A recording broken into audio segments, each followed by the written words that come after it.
Welcome to Brahmam sir GK classes మా. అదేవిధంగా ఈ రోజు మనకు కరెంట్ అఫైర్స్ మా, ఇంపార్టెంట్ టాపిక్స్ మా. అదేవిధంగా మన ఛానల్ కొత్త వ్యూసర్కి లైక్ చేయండి మా, షేర్ చేయండి మా మర్చిపోకుండా. అదేవిధంగా మన ఛానల్ ప్రతి ఒక్కరికి మీ ఫ్రెండ్స్ కు షేర్ చేయండి సార్.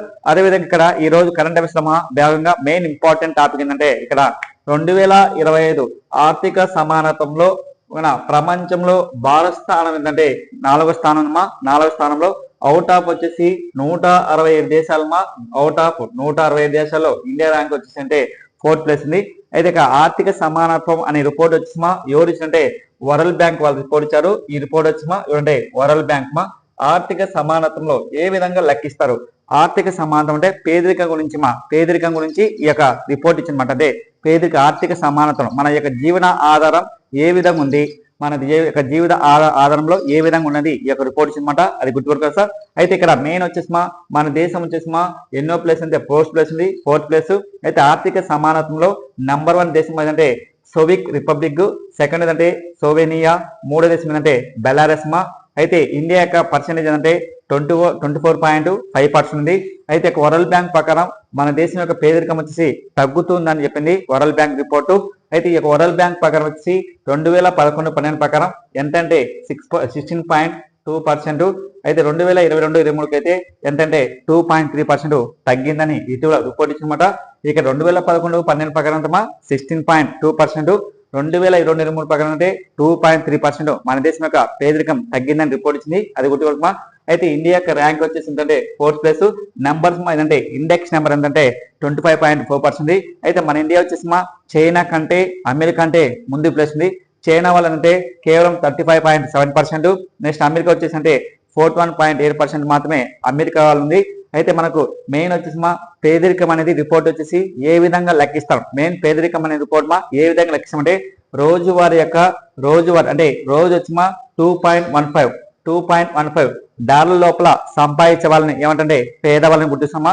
మళ్ళీ సార్ పేదవాళ్ళని ఏ విధంగా గుర్తిస్తుంటే మనకి వరల్డ్ బ్యాంక్ ఒక రిపోర్ట్ ఇచ్చింది. ఎవరైనా ఒక వ్యక్తి రోజుకు వచ్చేసి $2.15 అంటే ఎంత రోజుకు వచ్చేసి $184. 184 × 30 అంటే 30 days కు. ఈ 30 days లో ఎంత టోటల్ అయితే అంత రూపాయల లోపల సంపాదించే వాళ్ళని ఏమంటే పేదవాళ్ళగా గుర్తించారు. ఏంటంటే వరల్డ్ బ్యాంకు. ఒకవేళ ఎగస్ట్రా ఎక్కువ సంపాదిస్తే వాళ్ళను పేదవాళ్ళగా లెక్క కింద తీసుకోకుండా జనం చూస్తుమా. అది గుర్తుపెట్టుకోండి. అదేవిధంగా ఇక్కడ ఏంటంటే ఈ యొక్క రిపోర్ట్ ఇచ్చిందంటే వరల్డ్ బ్యాంకు. అయితే వరల్డ్ బ్యాంక్ ఎస్టాబ్లిష్ అంటే 1945 లో world bank establish. World bank head quarter వచ్చేసి ఎక్కడుంటే వరల్డ్ బ్యాంక్ హెడ్ క్వార్టర్ అంటే వాషింగ్టన్ డీసీ అనేది ఏ దేశం అంటే అమెరికాలో ఉందన్నమాట. అమెరికా అధ్యక్షుడు అంటే డొనాల్డ్ ట్రంప్. అదేవిధంగా ఇక్కడ అంటే వరల్డ్ బ్యాంక్ లో ఇలా టోటల్ నెంబర్ ఆఫ్ కంట్రీస్ మొత్తం దేశాలు వచ్చేసి ఎన్ని దేశాలు ఉంటాయి టోటల్ కంట్రీస్ సార్ 189 దేశాలు ఉన్నాయి. అదేవిధంగా వరల్డ్ బ్యాంక్ యొక్క ఓల్డ్ నేమ్ వచ్చేసి అంటే ఐబిఆర్డి అంటే international banking reconstruction and development. International banking and reconstruction and development world bank యొక్క ఓల్డ్ నేమ్. అదేవిధంగా వరల్డ్ బ్యాంక్ యొక్క అధ్యక్షుడు వచ్చేసి ఎవరంటే అధ్యక్షుడు వెరీ ఇంపార్టెంట్. అధ్యక్షుడు వచ్చేసి అంటే అజయ్ బంగా. అజయ్ బంగా వచ్చేసి వరల్డ్ బ్యాంక్ ప్రెసిడెంట్ గా ఉన్నాడు. ఈయన ఎన్నో అంటే 13%. అయితే అంతకుముందు దేని పని చేసినట్టే ఈయన మాస్టర్ కార్డు సిఓ పనిచేశారు. మాస్టర్ కార్డుకు సిఓగా పనిచేసి ట్రైన్డ్ వరల్డ్ బ్యాంకు ప్రెసిడెంట్ అయిన మొట్టమొదటి ఇండియా వాడు. అదేవిధంగా ఇతనికి మన దేశం తరపున వచ్చేసి పద్మశ్రీ అవార్డు తెచ్చింది. పద్మశ్రీ అవార్డు తెచ్చిందన్నమాట. ఏంటంటే పద్మశ్రీ అవార్డు కూడా తీసుకోవడం అనమాట ఎవరికంటే అజయ్ బంగకు. అయితే ఈ యొక్క వరల్డ్ బ్యాంక్ యొక్క లక్ష్యం అంటే పేదరికాన్ని తగ్గించాలి. వరల్డ్ బ్యాంక్ యొక్క లక్ష్యమా ఇదంటే పేదరికాన్ని తగ్గించాలి మెయిన్ యొక్క లక్ష్యమా వరల్డ్ బ్యాంకు. అయితే ప్రపంచంలో పేదరికం దేశం ఏదంటే ఇండియా మాత్రం. ఇండియా ఇది సెకండ్ దేశం అంటే నైజీరియా. అయితే ఇండియాలో పేదరికం ఎక్కువ ఉన్న రాష్ట్రమా ఏ రాష్ట్రం అంటే ఇండియాలో పేదరికంలో ఎక్కువ ఉన్న రాష్ట్రం వచ్చేసి ఏ రాష్ట్రం అంటే బీహార్ రాష్ట్రం ఎక్కువ ఉందండి పేదరికంలో. బీపీఎల్ అంటే బిలో ఫార్ట్ లైన్ లో ఇండియాలో నెంబర్ 1 స్టేట్ బీహారు. సెకండ్ రాష్ట్రం ఏంటంటే ఛత్తీస్గఢ్. ఛత్తీస్గఢ్ ఉంది. మూడో రాష్ట్రం వచ్చేసి ఏ రాష్ట్రం అంటే జార్ఖండ్ ఉంది. అయితే పేదరికంలో తక్కువ రాష్ట్రం ఏంటంటే భారతదేశంలో కేరళ. నెక్స్ట్ సెకండ్ వచ్చేసి ఏంటంటే గోవా ఉంది. పేదరికంలో తక్కువ రాష్ట్రం వచ్చేసి ఏ రాష్ట్రం అంటే గోవా ఉందమ్మా. అది గుర్తుపెట్టుకోవాలి. గోవా రాష్ట్రం తక్కువ ఉంది. ఇండియాలో పేదరికంలో తక్కువ రాష్ట్రం అంటే కేరళ, గోవా. ఇది ప్రపంచంలో పేదరికాన్ని రిపోర్ట్ ఇచ్చేదంటే ఏదంటే వరల్డ్ బ్యాంక్ రిపోర్ట్స్. అయితే ఇండియాలో పేదరికాన్ని రిపోర్ట్ ఇచ్చేదంటే నీతి ఆయోగ్. ఇది నీతి ఆయోగ్. ఇండియాలో పేదరికాన్ని లెక్కించడమా ఏ సంస్థ అంటే నీతి ఆయోగ్. అయితే నీతి ఆయోగ్ ప్రకారం రీసెంట్ గా 2020 ప్రకారం వచ్చేసి భారతదేశంలో పేదరికం ఎక్కువ ఉన్న రాష్ట్రం భారతదేశంలోని పేదరికం ఎక్కువ ఉన్న రాష్ట్రం వచ్చేసి ఏ రాష్ట్రం అంటే సేమ్ బీహార్ రాష్ట్రం ఫస్ట్ ఉంది. బీహార్ రాష్ట్రం. అయితే తక్కువ రాష్ట్రం ఏ రాష్ట్రం అంటే నీతి ఆయోగ్ ప్రకారం ఇండియాలో వచ్చేసి ఏ రాష్ట్రం అంటే కేరళ ఉంది. నెక్స్ట్ గోవా ఉంది. కేరళ ఉంది, గోవా ఉంది. ఇక్కడ ఏంది, ఇక్కడ ఇండియాలో వరల్డ్ బ్యాంక్ ప్రకారం పేదరికం తక్కువ రాష్ట్రం ఇది కేరళ, గోవా. ఇక్కడ కూడా నీతి ఆయోగ్ ప్రకారం కూడా ఇండియాలో పేదరికం తక్కువ రాష్ట్రం ఇది గోవా, కేరళ రెండు ఉన్నాయమ్మా, అది గుర్తుపెట్టుకోండి. అయితే మన ఆంధ్రప్రదేశ్ ర్యాంక్ వచ్చేసి మన ఇండియాలో ఆంధ్రప్రదేశ్ ర్యాంక్ వచ్చేసి ఎన్నో ప్లేస్ అంటే 20 ర్యాంకు. తెలంగాణ ర్యాంక్ వచ్చేసి ఎన్నో ప్లేస్ అంటే 18 ర్యాంకు. అయితే ఆంధ్రప్రదేశ్ లో ఎక్కువ పేదరికంలో ఎక్కువ ఉన్న జిల్లా వచ్చేసి ఏ జిల్లా అంటే పేదరికం ఎక్కువ ఉన్న జిల్లా వచ్చేసి ఏదంటే కర్నూలు ఉంది, కర్నూలు. తెలంగాణ పేదరికం ఎక్కువ ఉన్న జిల్లా వచ్చేసి ఏదంటే మహబూబ్ నగర్ జిల్లా. ఇది మహబూబ్ నగర్ జిల్లా ఉంది. మహబూబ్ నగర్ జిల్లా పేదరికం ఎక్కువ ఉంది మాట. ఆంధ్రప్రదేశ్ లో అయితే పేదరికం తక్కువ ఉన్న జిల్లా వచ్చేసి ఏ జిల్లా అంటే విశాఖపట్నము. తెలంగాణలో పేదరికం తక్కువ ఉన్న జిల్లా వచ్చేసి ఏంటంటే హైదరాబాదు. ఎందుకు సార్ హైదరాబాద్ పేదరికం తక్కువ ఉందంటే అది డెవలపింగ్ సిటీ, ఏదో ఒక ఉద్యోగం చేసుకుని బగన ఫ్యామిలీ అనేది సాకుంటున్నారు. అదేవిధంగా తెలంగాణలో హైదరాబాద్ కూడా ఫేమస్ గుర్తుపెట్టుకుని. అది ఆంధ్రప్రదేశ్లో పేదరికం తక్కువ ఉన్న జిల్లా వచ్చేసి విశాఖపట్నం. విశాఖపట్నం గుర్తుంటే ఒక సిటీ మాట. మన తెలంగాణలో హైదరాబాద్ ఎట్లా డెవలప్ చేయాలో మన ఆంధ్రప్రదేశ్ కూడా ఒక రాజధానిగా అమరావతిని, విశాఖపట్నాన్ని డెవలప్ చేయాలని రాష్ట్ర ముఖ్యమంత్రి నారా చంద్రబాబు యొక్క లక్ష్యమా, అది గుర్తుపెట్టుకోండి. ఇక మెయిన్ వచ్చేసి ఈ యొక్క ఆర్థిక సమానత్వంలో వచ్చేసి ఈ యొక్క రిపోర్ట్ ఇచ్చిన వాళ్ళు అంటే వరల్డ్ బ్యాంకు. ఆర్థిక సమానత్వంలో వచ్చేసి ఇండియా ర్యాంక్ వచ్చేసి ఎన్నో ప్లేస్ అంటే 4th ప్లేస్ ఉంది. అన్ని దేశాల కంటే మన దేశం చాలా ముందుందిమా, అది గుర్తుపెట్టుకోవాలి. నెక్స్ట్ అదేవిధంగా వచ్చేసి ఏదంటే దేశంలోనే మొట్టమొదటిసారిగా సహకార రంగం అంటే సహకార రంగం అంటే మనకు కోఆపరేటివ్ బ్యాంక్స్ ఉంటాయి. ఇది district cooperative banks, DCC bank, సహకార బ్యాంక్స్. ఈ సహకార బ్యాంక్ యొక్క విశ్వవిద్యాలయాన్ని ఎక్కడ ఫార్మేషన్ అంటే గుజరాత్ లోని మన ఏ జిల్లాలో అంటే గుజరాత్ లోని ఏ జిల్లా అంటే అన్బద్ జిల్లా. ఏ జిల్లా అండి? అన్బద్ జిల్లాలో. అన్బద్ జిల్లాలో వచ్చేసి ఎవరు ఫార్మించంటే శంకుస్థాపించంటే మన ఇండియా యొక్క హోంశాఖ మంత్రి. మన ఇండియా యొక్క హోంశాఖ మంత్రి వచ్చేసి ఎవరంటే హోంశాఖ మంత్రి ఎవరంటే అమిత్ షా ప్రారంభించారు. ఎవరండి? అమిత్ షా. ఎవరండి? అమిత్ షాను ప్రారంభించారు, శంకుస్థాపన చేసిన దేశంలో మొట్టమొదటిసారిగా సహకార యూనివర్సిటీ. ఇది ఫస్ట్ ఇండియాలోనే సహకార సంస్థ గుజరాత్ లో వచ్చేసిందంటే హన్బాద్ జిల్లాలో మన ఇండియా యొక్క హోం శాఖ మంత్రి ఇది సెంట్రల్ హోమ్ మినిస్టర్ వచ్చేసి అమిత్ షా గారు దీన్ని లాంచ్ చేసినమాట, అది గుర్తుపెట్టుకోవాలి సార్. అయితే దీనికోసం ఎన్ని కోట్లు అంటే 500 కోట్లు కేటాయించారు.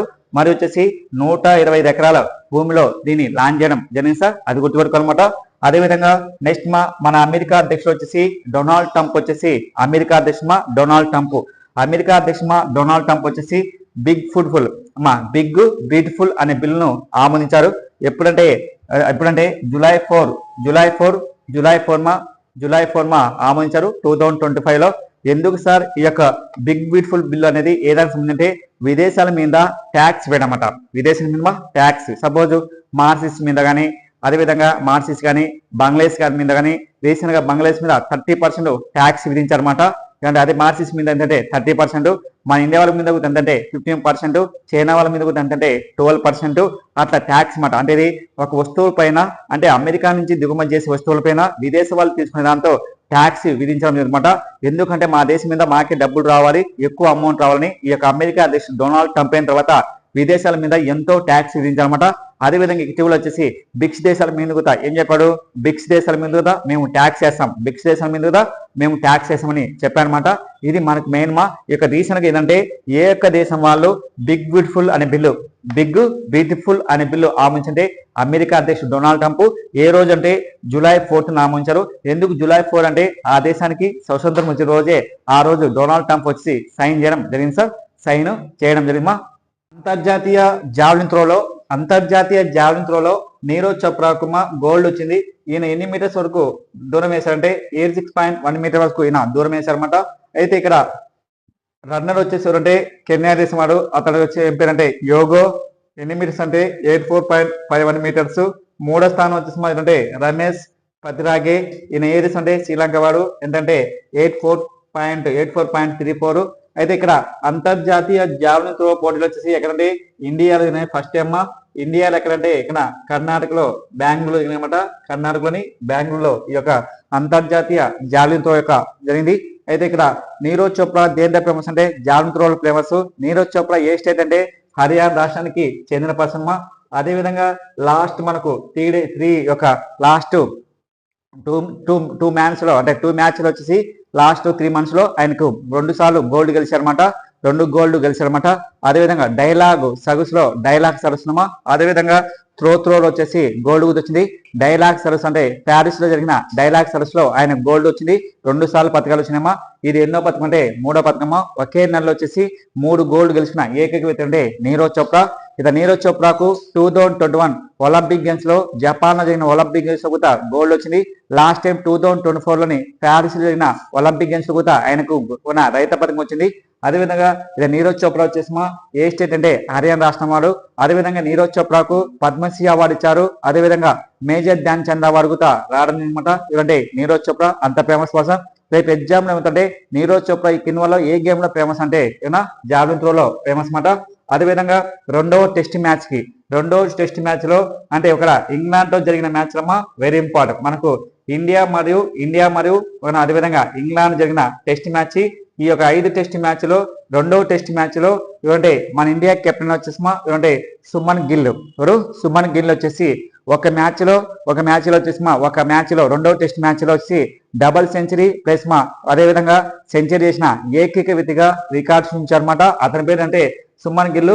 ఒకే మ్యాచ్ లో ఒక ఇన్నింగ్స్ లో 430 పరుగులు వేసిన ఏకైక వ్యక్తి అంటే సుమన్ గిల్ మాట. ఇది రికార్డ్స్ ఉంచారన్నమాట. ఒకప్పుడు వచ్చేసి గవాస్కర్ యొక్క రికార్డును ఎవరు బద్దలుకొట్టింటే సుమన్ గిల్ వచ్చేసి రికార్డు ఉంచారన్నమాట. అది గుర్తుపెట్టుకోవాలి సార్. అదేవిధంగా డబల్ సెంచరీ ఒక ఇన్నింగ్స్ లోనే ఒక సెంచరీ చేసిన ఏకైక వ్యక్తి అంటే సుమన్ గిల్. ఒకప్పుడు వచ్చేసి గవాస్కర్ రికార్డును సృష్టించారు. అయితే పెయింట్ మన ఇండియా కెప్టెన్ గా టెస్ట్ మ్యాచ్ కి ఎన్నుకోవాలి అనమాట. ఏంటంటే సుమన్ గిల్ ఇది రికార్డ్స్ ఉంచారన్నమాట. రెండో టెస్ట్ మ్యాచ్ ఏ దేశం మీద అంటే ఇంగ్లాండ్ మీద మన విజయం కూడా సాధించాము. అదే తనకి man of the match award కూడా అనమాట. రెండవ టెస్ట్ మ్యాచ్ లో విజయంగా సాధించినందుకు మన ఇండియాకు సుమన్ గిల్ కి వచ్చేసి man of the match award England జరిగే మ్యాచ్ కి ఈ యొక్క మ్యాచ్ రానమాట. అదేవిధంగా నేను నా అమరావతి అనే పుస్తకాన్ని ఎవరు రచించారంటే కోతుల బాలకోటయ్య అనే పుస్తకం రచించారు. ఎందుకంటే 24వ తాన మహాసమావేశాలు ఎక్కడైతే అమెరికాలో జరుగుతున్నాయి. అమెరికాలో మన ఇండియాలో కూడా మన ఆంధ్రప్రదేశ్లోని అమరావతిలో కూడా ఈ యొక్క ఉత్సవాలు జరుపుకుంటారన్నమాట. అయితే నేను నా అమరావతి అనే పుస్తకాన్ని రచించిందంటే కోతుల బాలకోటయ్య ఈ యొక్క పుస్తకాన్ని రచించారనమాట. అదేవిధంగా ఇటీవల వచ్చేసిమా వెరీ ఇంపార్టెంట్ అంటే ఇటీవల చైనాలోనే తొలిసారి వచ్చేసి లెగో ల్యాండ్ అనే ఉత్సవాలు వచ్చేసిమా ఎక్కడ అవుతుంటే చైనాలో వచ్చేసి షాంఘైలో. మొత్తం వచ్చేసిమా ఎన్ని దేశాలు అంటే 11 దేశాలు బాగుంటాయి. చైనా క్యాపిటల్ వచ్చేసిమా ఏదంటే బీజింగ్ మాట. చైనా క్యాపిటల్ వచ్చేసి బీజింగ్. అదేవిధంగా చైనా అధ్యక్షుడు వచ్చేసిమా ఏమంటే చైనా ప్రెసిడెంట్ వచ్చేసిమా ఏమంటే జిన్ పింగ్ మాట. ఏ దేశం అంటే చైనా అధ్యక్షుడు. ఇది లైఫ్ టైం ప్రెసిడెంట్ ఏమంటే చైనా అధ్యక్షుడుగా పనిచేస్తున్నమాట. అది గుర్తుపెట్టుకోండి. అదేవిధంగా ఇటీవల కరెంట్ అఫైర్స్ వెరీ ఇంపార్టెంట్ ఏదంటే చాలా ఇంపార్టెంట్ అంటే ఇక్కడ ఉత్తరప్రదేశ్లోని లక్నోలో వచ్చేసి మ్యాంగో ఫెస్టివల్స్ ఏ రాష్ట్రం అంటే ఉత్తరప్రదేశ్ లక్నోలో చదువుతున్నాయి. రేపు ఎగ్జామ్ అవుతుంది అనమాట. మ్యాంగో ఫెస్టివల్ వచ్చి ఇటీవల ఏ రాష్ట్రంలో చదువుతుంటే ఉత్తరప్రదేశ్ ని లక్నోలో చదువుతున్నాయి. ఈ మ్యాంగో ఫెస్టివల్ వచ్చేసి మన నరేంద్ర మోడీ మీద అదేవిధంగా వచ్చేసి అమిత్ షా మీద అదేవిధంగా అఖిలేష్ యాదవ్ యోగి ఆదిత్య మీద మామిడి పండును తయారు చేశారు. ఆ మామిడి పండు వచ్చేసి మన నరేంద్ర మోడీ అయితే ఎన్ని గ్రాములు అంటే 500 గ్రాముల మీద ఈ యొక్క మామిడి పండును తయారు చేసినమాట. దాని మీద ఫోటోతో పాటు దాని యొక్క ఎన్ని గ్రామ్స్ అనేది ఈ యొక్క మామిడి పండును తయారు చేసినమాట. అదేవిధంగా అక్కడ మొత్తము ప్రజల ముందు ఫెస్టివల్లో పెట్టారన్నమాట. ప్రజల ముందు అక్కడ మార్కెట్లో మాదిరిగా ఒక్కొక్కరికి ఒక పండు మామిడి పండు మోడీ మీద, నెక్స్ట్ నరేంద్ర మోడీ మీద, ఒక పండు వచ్చేసి అమిత్ షా మీద, అదేవిధంగా రాజ్నాథ్ సింగ్ మీద, అదేవిధంగా వచ్చేసి అఖిలేష్ యాదవ్ మీద అట్లా మామిడి పండు తయారు చేసి ఏ రాష్ట్రంలో ఫెస్టివల్ అంటే మ్యాంగో ఫెస్టివల్లో ఈ యొక్క పెట్టారన్నమాట. అయితే మోడీ మీద వచ్చేసి 500 గ్రాముల మామిడి పండును తయారు చేసినమాట. 500 గ్రాములు అంటే హాఫ్ కేజీ యొక్క మామిడి పండు తయారు చేశారు. దాని యొక్క రూపకర్త వచ్చేసి ఉపేంద్ర కుమార్. ఏంటమ్మా దాని యొక్క రూపకర్త వచ్చి మామిడి పండు యొక్క రూపకర్త వస్తుందంటే ఉపేంద్ర కుమార్. అదేవిధంగా నెక్స్ట్ మిగతా అంటే అమిత్ షా కానీ, యోగి కానీ, అభిషేక్ మీద కూడా అభిషేక్ శర్మ కూడా దాని మీద కూడా ఏదంటే అతని పేరు వచ్చేసింది మాజీ కల్మాన్ ఖాన్. అతనికి 2008లో పద్మశ్రీ అవార్డు తెచ్చినాయి. కానీ అవన్నీ మనకి ఇంపార్టెంట్ అంటే రేపు ఎగ్జామ్ అంటే మ్యాంగో ఫెస్టివల్ అనేది ఏ రాష్ట్రంలో జరిగిందంటే ఉత్తరప్రదేశ్లోని లక్నోలో జరిగింది సార్.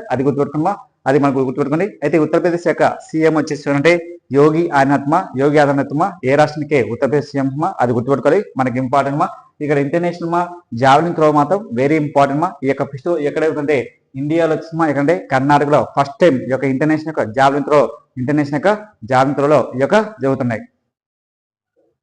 రొట్టెల పండగమ్మ ఏ యొక్క ఆంధ్రప్రదేశ్లో ఏ జిల్లాలో అంటే నెల్లూరు జిల్లాలో బారాసి దుర్గాలో ఈ యొక్క దర్గాలో ఈ యొక్క రొట్టెల పండుగ అవుతాయి. ఈ రొట్టెల పండుగ ఆంధ్రప్రదేశ్లోని నెల్లూరు జిల్లాలో దాదాపు 3 days వరకు ఈ యొక్క రొట్టెల పండుగ జరుపుకుంటాం. ఎందుకంటే ఈ యొక్క రొట్టెల పండుగ ప్రతి సంవత్సరం వచ్చేసి మనకు జూన్ లేదా జూలైలో ఏ రాష్ట్రంలో అంటే ఆంధ్రప్రదేశ్లో దీన్ని వచ్చేసి ఎవరు పాటించంటే ఐటీ శాఖ మంత్రి అంటే నారా లోకేష్ వచ్చేసి దీన్ని పాటించడం జరుగుతుంది సార్. లేదంటే రొట్టెల పండుగ అది గుర్తుపెట్టుకోమా. నెక్స్ట్ రేపు అడుగుతారన్నమాట మనకు హైకోర్టు ఎగ్జామ్కు డిస్ట్రిక్ట్ కోర్టు కంటే రొట్టెల పండుగ ఫెస్టివల్ని ఏ రాష్ట్రంలో ఘనంగా జరుపుకుంటాం అది గుర్తుపెట్టుకోమా. నెక్స్ట్ అదేవిధంగా టెస్కో అధినేత ఎలన్ మస్క్ వచ్చేసి అమెరికాలో కొత్త ఒక పార్టీ స్థాపించారమ్మా. ఆ పార్టీ అంటే అమెరికా పార్టీ. ఎందుకు సార్ ఈ యొక్క టెస్కో అధినేతమ్మ ఎలన్ మస్క్ అనే వ్యక్తి ఎందుకు పార్టీ పెట్టంటే ఈ యొక్క ప్రముఖ బస్సు అమెరికా పార్టీ. ఎందుకంటే అమెరికా అధ్యక్షునికి డొనాల్డ్ ట్రంప్ కు అదేవిధంగా ఇతనికి వచ్చి ఎలన్ మస్క్ యొక్క వివాదాలుగా వచ్చినాయి. అదేవిధంగా ఇటీవల వచ్చేసి ఒక స్కీమ్ గుత అంటే అమెరికా అధ్యక్షుడు డొనాల్డ్ ట్రంప్ వచ్చేసి ఒక స్కీమ్ గుత లాంచ్ చేశారు. ఒక స్కీము బ్యూటిఫుల్ అనే ఒక స్కీమ్ ను లాంచ్ చేశారు ఆమోదించింది. ఆ స్కీమ్ వల్ల వచ్చేసి ఎన్నో ఇబ్బందుల వల్ల ఈయనకు అమెరికా అధ్యక్షుడు డొనాల్డ్ ట్రంప్ కు పెద్ద వివాదమైంది. అందుకు ఆ పార్టీ నుంచి రిపబ్లిక్ పార్టీ నుంచి వేరు చేసి రాయనం చేసి ఈయన సపరేట్ గా ఒక పార్టీ స్థాపించారు. ఏంటంటే ఎలన్ మస్క్ అతని దేంతో ఫేమస్ డే టెస్కో అధినేత. ఈ పార్టీ పేరుంది అమెరికా పార్టీ అనే వ్యక్తి ఎవరు పెట్టిందని అడుగుతున్నా ఎగ్జామ్ లో. నెక్స్ట్ అదేవిధంగా గోల్డెన్ వీసా అనేది ఇటీవల ఏ దేశం వాళ్ళు ప్రవేశపెట్టిందంటే యుఏఈ అంటే యునైటెడ్ అరబ్ ఎమిరేట్స్ వాళ్ళు ఈ యొక్క పార్టీని స్థాపించారనమాట. ఏ పార్టీ అంటే యుఏఈ అంటే యునైటెడ్ అరబ్ ఎమిరేట్స్ వాళ్ళు ఒక పార్టీ స్థాపించారు. ఆ పార్టీ మెయిన్ వచ్చేసి ఏంటంటే గోల్డెన్ వీసా అనేది ఏ దేశం అంటే యుఏఈ అంటే యునైటెడ్ అరబ్ ఎమిరేట్స్ వాళ్ళు ఈ యొక్క మెయిన్ గోల్డెన్ వీసా ప్రవేశిస్తారు. గోల్డెన్ వీసా అనేది ఎవరు ప్రవేశింటే యుఏమా ఏదంటే గోల్డెన్ వీసా యొక్క యుఏ యొక్క మెయిన్ లక్ష్యం అంటే విదేశీ వాళ్ళు వచ్చేసి ఆ దేశానికి పెట్టుబడిదారు కోసం దీనికి అప్లై చేసుకోవచ్చు అన్నమాట. గోల్డెన్ వీసా అనేది ఏ దేశం వాళ్ళు అంటే యుఏఈ. దాదాపు ఇండియా నుంచి ఎంతమంది ఈ యొక్క గోల్డెన్ వీసాను అప్లై చేసుకుంటే దాదాపు 5,000 మందిని గోల్డెన్ వీసాను లాంచ్ చేయనమాట. ఎందుకంటే ఆ దేశంలో పెట్టుబడుల కోసం విద్యారంగంలో కానీ ఇండస్ట్రీలు కానీ డెవలప్ చేయడానికి యుఏలో ఈ గోల్డెన్ వీసాను అమలు చేయనమాట. యుఏ అంటే యునైటెడ్ అరబ్ ఎమిరేట్స్ వాళ్ళు దీన్ని ప్రవేశపెట్టమా. అదేవిధంగా ఇటీవల వచ్చేసి బీహార్లోని మహిళలకు రిజర్వేషన్ ఎంత పర్సెంట్ అంటే 35% కల్పించారన్నమాట. బీహార్ సీఎం వచ్చేసి నితీష్ కుమార్. బీహార్ సీఎం నితీష్ కుమార్ వచ్చి ప్రభుత్వ ఉద్యోగాలలో కానీ అదేవిధంగా గవర్నమెంట్ స్కూళ్ళలో కానీ మహిళలకు అదేవిధంగా అన్ని ప్రైవేట్ సంస్థలకు అంటే 35% రిజర్వేషన్ కల్పించారు. ఎందుకంటే ఈ సంవత్సరం ఎండింగ్ లో 2025లో డిసెంబర్ వచ్చేసి బీహార్లో వచ్చేసి అసెంబ్లీ ఎలక్షన్ వల్ల జరగడం వల్ల దీనికి ఆ రాష్ట్ర సీఎం వచ్చేసి ఈ యొక్క ఆమోదించారన్నమాట. ఎంత పర్సెంటే 35% రిజర్వేషన్. ఏదంటే ఇండియాలో ఎక్కర్లేదమ్మా. ఇండియాలో కేవలం 33% మాత్రం ఉంది. కానీ ఇండియాలో మొట్టమొదటి ప్రభుత్వ ఉద్యోగాల్లో మహిళలకు అంటే 35% అంటే ఎంత పర్సెంట్ 2% పెంచడం జరిగింది సార్. ఇది గుర్తుపెట్టుకోమ్మా. ఇటీవల బీహార్లోని మహిళలకు రిజర్వేషన్ ఎంత అంటారు ఎంత పర్సెంట్ 35% కేటాయించడం జరిగింది సార్. అది గుర్తుపెట్టుకోమ్మా. నెక్స్ట్ అదేవిధంగా ప్రపంచ అథ్లెటిక్స్ లో భారత్ యొక్క బిడ్ దాఖలు చేసిందన్నమాట. అంటే మన దేశంలోని ప్రపంచ అథ్లెటిక్స్ జరగాలని 2029లో కానీ 2030 కానీ మన దేశం యొక్క ప్రపంచ అథ్లెటిక్స్ జరగాలని 2029లో 2030లో జరగాలని ఒక లక్ష్యం పెట్టినమా. ఈ యొక్క ప్రపంచ అథ్లెటిక్స్ గేమ్ ఇప్పటి వరకు మన ఇండియాలో జరగలేదు సార్. ఈ యొక్క వరల్డ్ అథ్లెటిక్స్ గేమ్ ఎప్పుడు ఎస్టాబ్లిష్ అంటే 1986లో వరల్డ్ అథ్లెటిక్స్ స్టార్ట్ చేశారు. ఫస్ట్ వరల్డ్ అథ్లెటిక్స్ గేమ్ ఇది ఫస్ట్ ఏంటంటే 1986లో వరల్డ్ అథ్లెటిక్స్ స్టార్ట్ చేశారు. అయితే ఇక్కడ వరల్డ్ అథ్లెటిక్స్ అంటే ఓన్లీ అథ్లెటిక్స్ లో మాత్రం పాల్గొంటారు. అయితే రాష్ట్రం అయితే ఏంటంటే 2025 వరల్డ్ అథ్లెటిక్స్ పోటీల కంటే జపాన్ అవుతామా ఈ సంవత్సరంలో జపాన్. అదేవిధంగా 2027 వచ్చేసరికి చైనాలో చైనాలో అవుతాయి ఎవరి వరల్డ్ అథ్లెటిక్స్. అదేవిధంగా ప్రపంచ అథ్లెటిక్స్ దినోత్సవం ఏ రోజు అంటే మే 5 అనుకుంటాం. వరల్డ్ అథ్లెటిక్స్ ఏ రోజు అంటే మే 5 అనుకుంటాం. అయితే ఇక్కడ ప్రపంచ అథ్లెటిక్స్ భారత్కు బిడ్ దాఖలు చేసింది ఎప్పుడంటే 2029 2031లో జరగాలని లక్ష్యం పెడుతుందన్నమాట. ఈ యొక్క ప్రపంచ అథ్లెటిక్స్ గేమ్స్ ఈ సంవత్సరం 2025 కంటే జపాన్ లో, 2027 కంటే చైనాలో అవుతాయి. ఇంకా నెక్స్ట్ 2029 మన దేశంలో జరగాలని లక్ష్యం పెట్టుకుంది. దీనికి దాఖలు చేసింది అంటే మన దేశంలో ఈ గేమ్స్ స్టార్ట్ చేయాలని దాఖలు చేసింది. ఈ గేమ్స్ ఎక్కడ దాఖలు చేసిందంటే కర్ణాటకలోని బెంగళూరులో ఈ యొక్క సమావేశం ప్రపంచ అథ్లెటిక్స్ మీటింగ్ లో ఈ యొక్క సమావేశం జరిగింది. అది ఇంపార్టెంట్ సార్. అదేవిధంగా రీసెంట్ అంటే ప్రపంచ బాక్సింగ్ ఇది వరల్డ్ బాక్సింగ్ మహిళా విజేత వచ్చేసి ఎవరు గెలిచింటే సాక్షి మాలిక్ గెలిచిమా. ఎవరండి సాక్షి మాలిక్. ఎన్ని కేజీ భాగం ఉంటాయి 54 కేజీ భాగంలో సాక్షి మాలిక్ గెలిచిన వరల్డ్ అథ్లెటిక్స్ వరల్డ్ బాక్సింగ్ పోటీలు ఇది వరల్డ్ బాక్సింగ్ పోటీలు మన వరల్డ్ బాక్సింగ్ పోటీలు మహిళా బాక్సింగ్ పోటీలు కంటే ఏదంటే కజకిస్తాన్లోని ఎక్కడండి కజకిస్తాన్లోని అస్థానాలో ఈ యొక్క జరిగిన గేమ్లో వచ్చేసి ఈ యొక్క ప్రపంచ బాక్సింగ్ లో మహిళా విజేతలో ఏమంటే సాక్షి మాలిక్ గెలిచిందమ్మా. అది గుర్తుపెట్టుకోమ్మా. అయితే ఇక్కడ మెయిన్ వచ్చేసి ఆమె ఎవరి మీద అంటే అమెరికా దేశానికి చెందిన ఫిరోజ్ మీద ఏమో గెలిచిందన్నమాట. అమెరికా దేశం పైన ఏమంటే ఫిరోజ్ అనే మహిళ మీద ఈ యొక్క బాక్సింగ్ లో విజేత గెలిచిందన్నమాట. ఈ యొక్క బాక్సింగ్ లో ఇక్కడ ఫేమస్ పర్సన్ సాక్షి మాలిక్ వచ్చేసి ఏ రాష్ట్రానికి చెందిన పర్సన్ అంటే సాక్షి మాలిక్ ఏ రాష్ట్రం అంటే హర్యానా రాష్ట్రానికి చెందిన పర్సన్. అదేవిధంగా ఈమెకు 2020 వచ్చేసి 2021 వచ్చేసి మన దేశం తరఫున ఏ పథకం వచ్చింది కాంస్య పథకం రావడం అనమాట. కాంస్య పథకం కూడా తెలిసింది ఏమంటే ఇక సాక్షి మాలిక్ వెరీ ఇంపార్టెంట్ ఏమో రెజినింగ్ లో ఫేమస్ మాట. అదేవిధంగా ఈ సాక్షి మాలిక్ హర్యానా రాష్ట్రానికి బేటీ బచావో బేటీ పడావోకు బ్రాండ్ అంబాసిడర్ గా ఎన్నుకోవడం అనమాట. ఇది సార్ మెయిన్ కరెంట్ అఫైర్స్ లో మనకి ఈ రోజు భాగంగా ఇంపార్టెంట్. అదేవిధంగా మన ఛానల్ చూసే ప్రతి ఒక్కరికి లైక్ చేయండి, షేర్ చేయండి సార్. మన లైక్ చేయండి, షేర్ చేయండి, తప్పకుండా మీ ఫ్రెండ్స్ కు షేర్ చేయండి సార్. మీరు సపోర్ట్ ఉంటేనే మాకు చాలా మంచిది. ఎందుకంటే మీ వల్లనే మా యొక్క ఛానల్ కూడా ముందుకు వెళ్తుంది. ప్రతి ఒక్కరికి ప్లీజ్ ద సబ్స్క్రైబర్స్ అదేవిధంగా మీ ఫ్రెండ్స్ కు షేర్ చేయండి. Thank you very much.